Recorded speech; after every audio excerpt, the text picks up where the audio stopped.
I do not usually film videos on a Saturday night, which is after Shabbat for me. Yet this was clear. This was very, very clear to me that I needed to speak about this. And it felt more like a recognition of the love that we're looking for.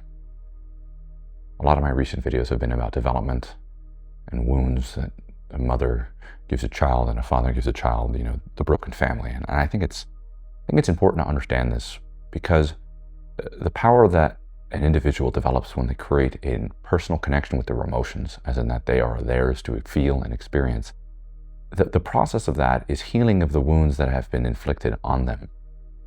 And you could say that a person can become conscious of everything that they need to bring to the world and all that they are. And this is really miraculous. And I'd say that for me, that I've talked a lot about mother wounds. I want to talk about father wounds. The wounds of the father and how that affects a young man. The wounds of a father and how that affects a young girl. Let me turn this off.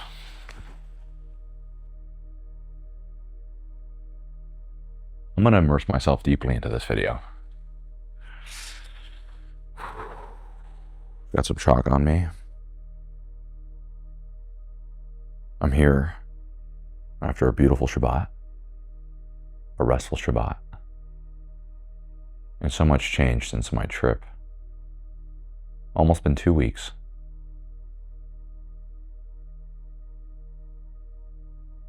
And it's almost like the nature of how things are being portrayed to me are beginning to transform. I speak a lot about dreams. Dreams are of serious significance, especially in the process of deeper analysis, deeper experience, deeper connection, and I believe a deeper message.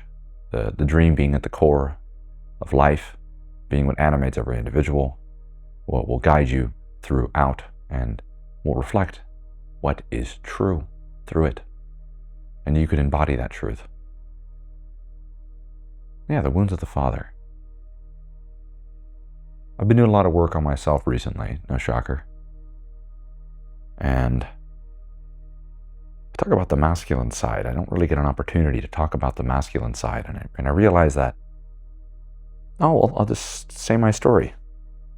I had an interesting inclination, because I recognize that whenever I do any of the work on the masculine side of myself, is very, very angry, very, very angry. And I said, well, that's a lot of rage. It's like, well, what's under that rage? It's like, well, there's a lot of pain. I was like, well, there's pains of a few things, losing someone, abandonment, rejection, that you are not, that you yourself are the very thing that has removed you from the person, disappointment that it will continue to happen,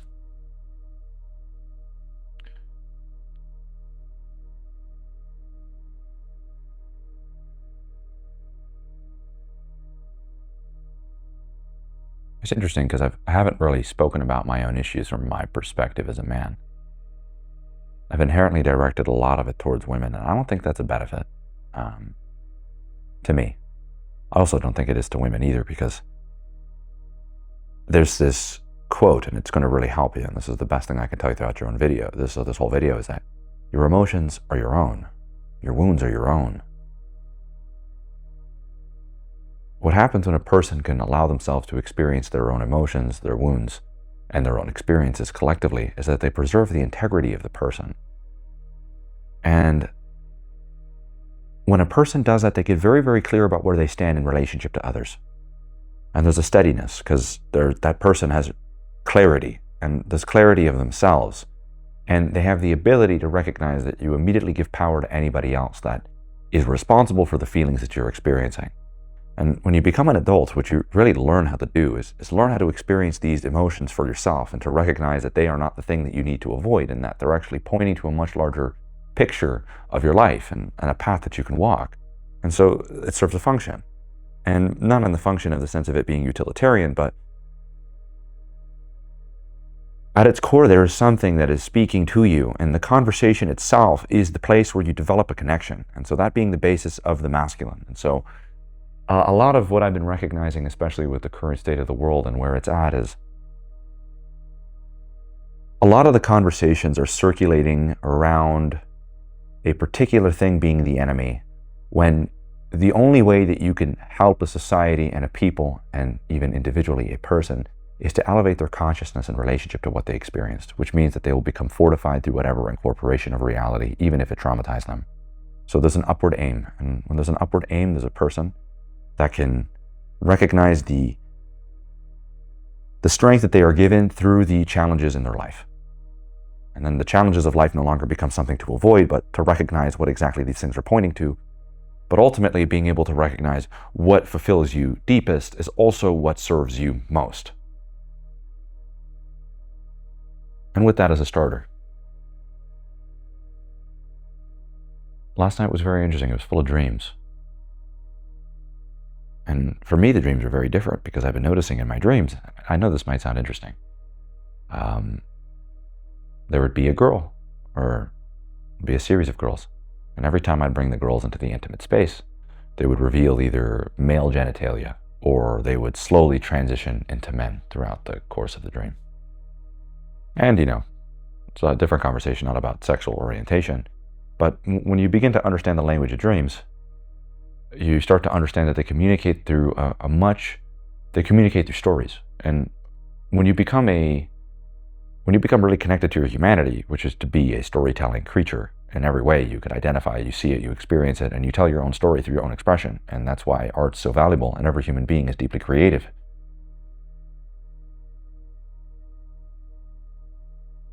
And I just had another one of those dreams last night. And I was thinking, it's like, well, I have this girl, and I have this hunger and this desire for connection, and as we're making love to each other, I turn back, and then you see a man, and I'm like, well, hold out, that's not going to happen.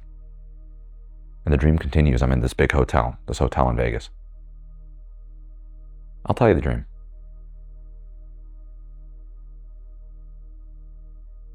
I'm in this big hotel in Vegas, and they give me the King Suite, which is on the top. It's the penthouse. And it's very much like something you would see Elvis Presley would have to himself, the whole thing. And it's at night. And you could even say in the dream, when anything is at night, it's definitely going to be a reflection of the subconscious. The receptionist is taking me to the penthouse. And I noticed that the receptionist has a dog, and the dog is a pit bull. And it's a nippy pit bull. And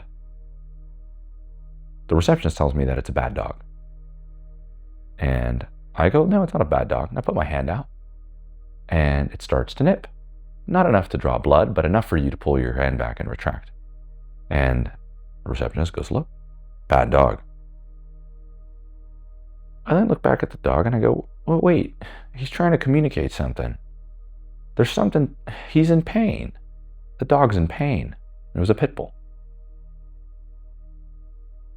And he denies it. He goes, no, the dog's not in pain. I said, yeah, it's trying to get your attention that there's something in its mouth. It doesn't know how to communicate that.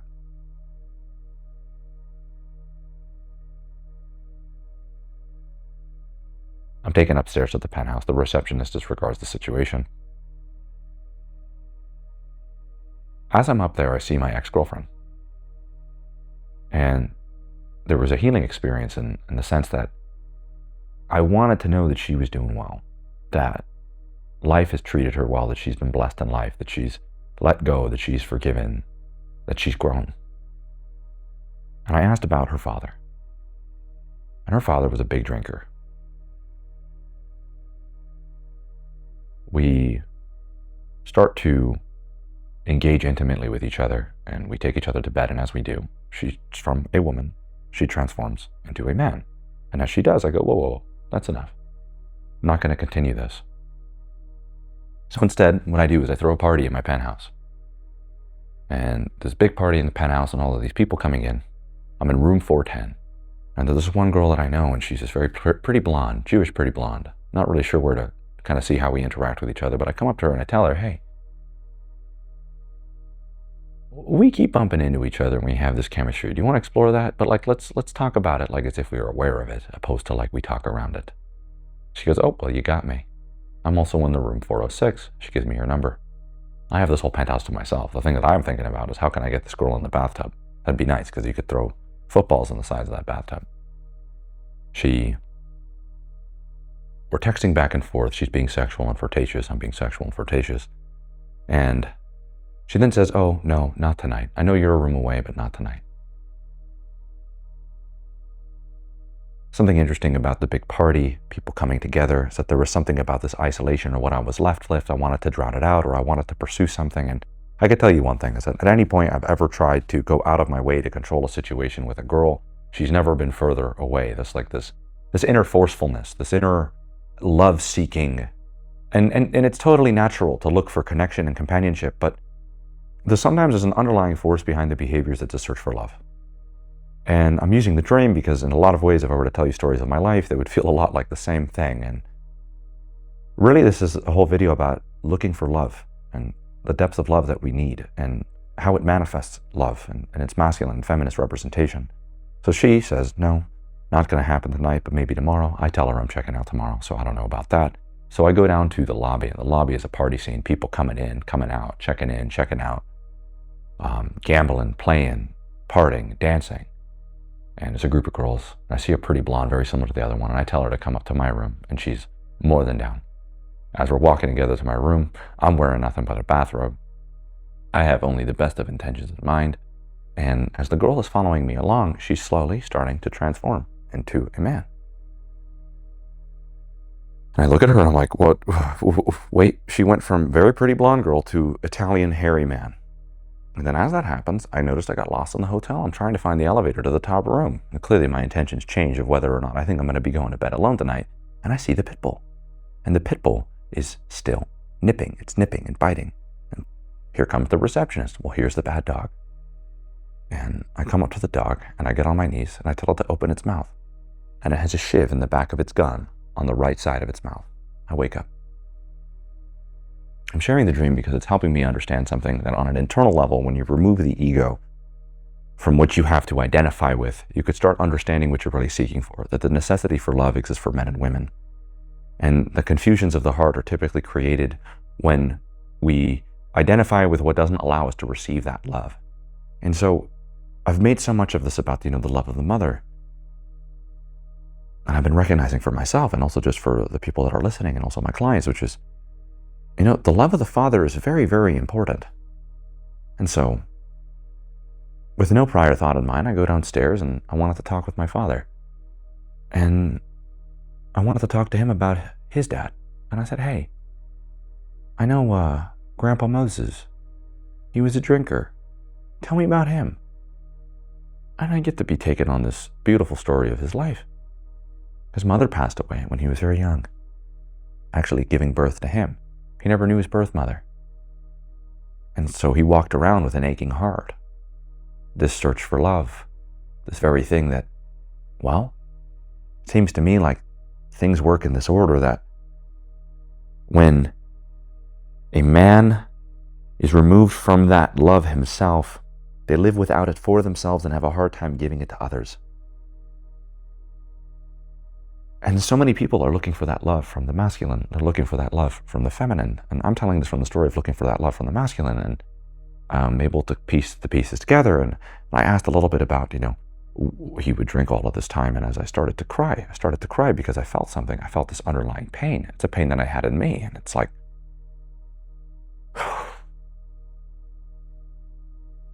the nature of this work doesn't remove you from pain. It brings you closer to it. In fact, it might actually bring you closer to something that exists universally. Creativity you will not be short of. Abundance you will not be short of. Love you will have an eternal amount of. Yet you will be grounded and rooted in reality and the vulnerabilities that come with reality and the pain that you experience in it and the inevitability of loss. Yet that will speak to you and bring you closer. It will refine you. And perhaps you will remember you.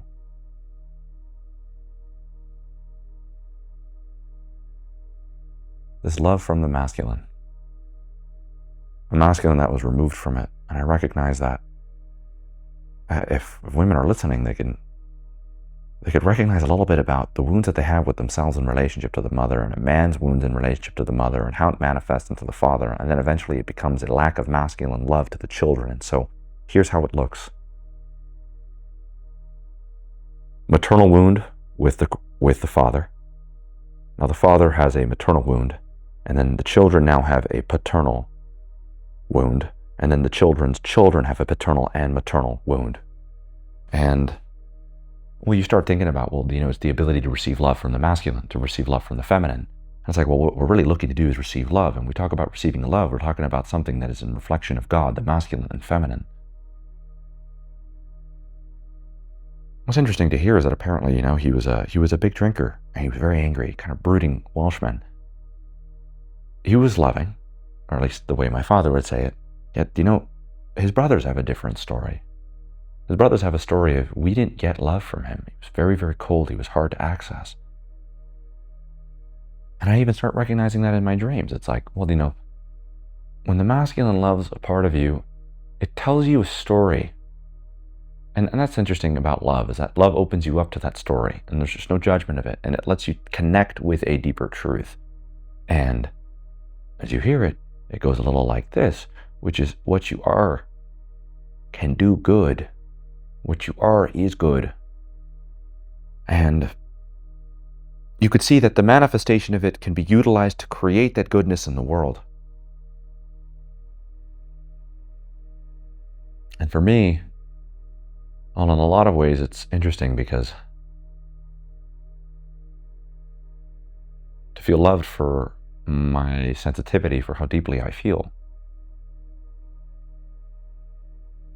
I could recognize that now that I've healed a lot from the feminine. When I recognize the masculine, I see that there's distance, and it's something I'm looking for on a subconscious level. I'm looking for that love, that intimacy, and the dream for manifesting that intimacy as something I'm pushing away. And it's this deep love from the masculine, and the necessity for it, and what that really means, and what it's implying is that these parts of yourself that you believe. And I was like, what does the masculine love look like? It's love in all in the same places, and it's inspired through the feminine. It's that these parts of you can be used for good, that everything that you are can be directed towards the creation of goodness, and that this is the very thing that you need to show to the world, that it's not something you need to hide. And you start thinking about the masculine representation as the external, which means that you take that very thing and you embody it. And so it's the embodiment of that love that's within inside. And to take that love and to stand with it with strength and with courage, that is the embodiment of masculine love. To have that in your life means that you're going to be embraced by that, which means that that's the very thing that you need to bring to this world.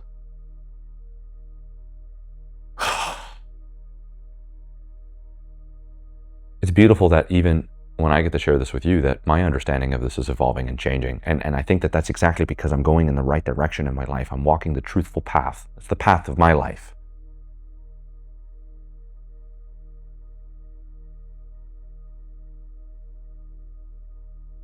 I asked how my grandpa passed away, and he had a cancer of the mouth. I felt inclined to ask this to him because I noticed that the dog in a lot of ways is like me, hurt. And I also recognize that this runs in the men in the family. I have the opportunity to have the knowledge that I have, the wisdom that I have, and of course, the family I have to share these conversations with openly. I don't have to hide that.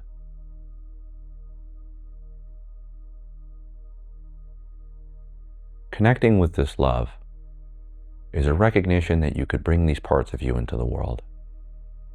You could wear them. And you could keep it on your surface. And this could be how you interact with life.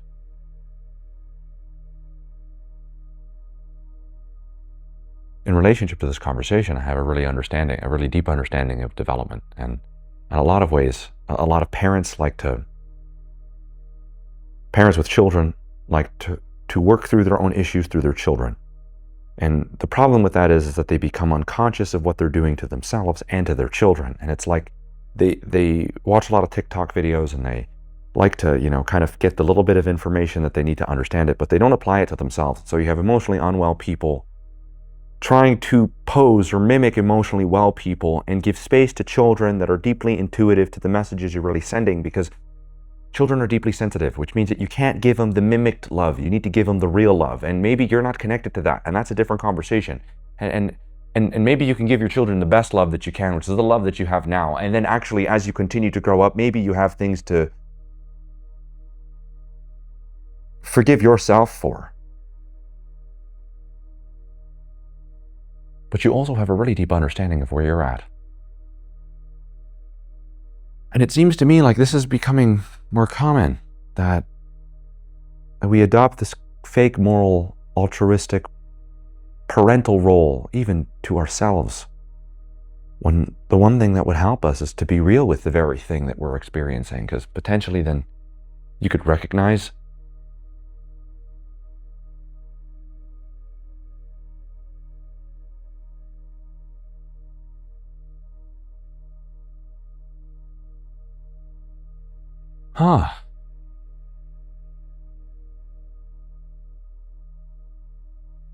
where you stand in your life and you can pave a way for your children.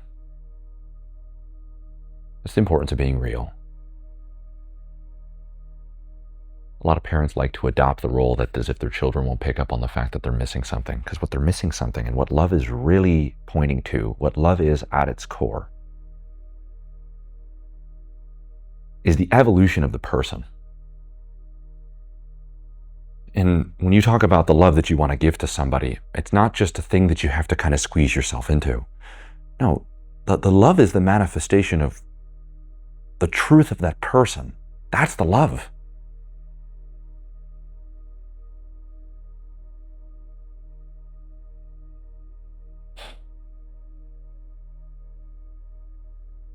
Yeah, to walk with that masculine love is to embody that truth, inside and out. A connection to the feminine is the world within, and the love for what is within, and the representation of that love on the outside. The collective of the two is the love of the individual. And you get to recognize that with children, which is, secrets don't hold well, because ultimately the love that they're looking for, and I ultimately really love this, it's from actually a video game called God of War, Thor Ragnarok in it.